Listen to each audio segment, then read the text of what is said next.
This is why the Prophet ﷺ taught one of his wives, may Allah, peace and blessings be upon all of them. He says, were you seated here from the time I left for Fajr?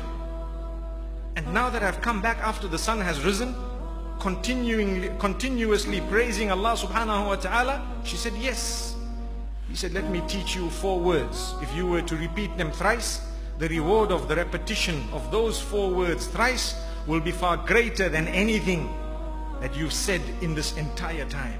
What are those 4 words? Do you know them? Subhanallahi wa bihamdihi. That is the word multiplied by 4 different statements. What are the statements? Adada khalqihi wa rida nafsihi wa zinata arshihi wa midada kalimatihi. Your homework is to go and find out what that means. Subhanallah. I hope I don't get 700 emails this evening. Subhanallahi wa bihamdihi, praising Allah. Adada khalqihi, the number of His creatures. Wow, He's got countless creatures.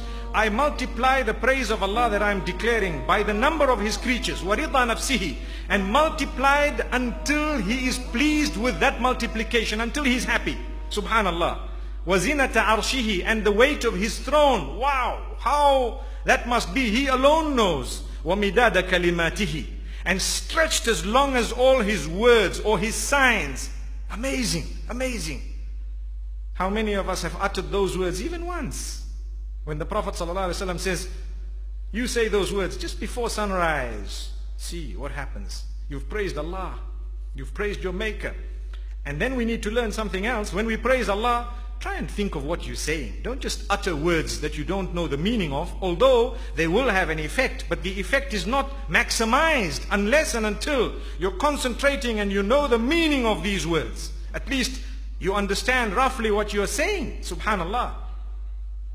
So this is why you will find, if you start your day in that beautiful way, now you're up, your family is up, people are up, everyone is happy. You know, you make it a routine. We need to force ourselves off our beds.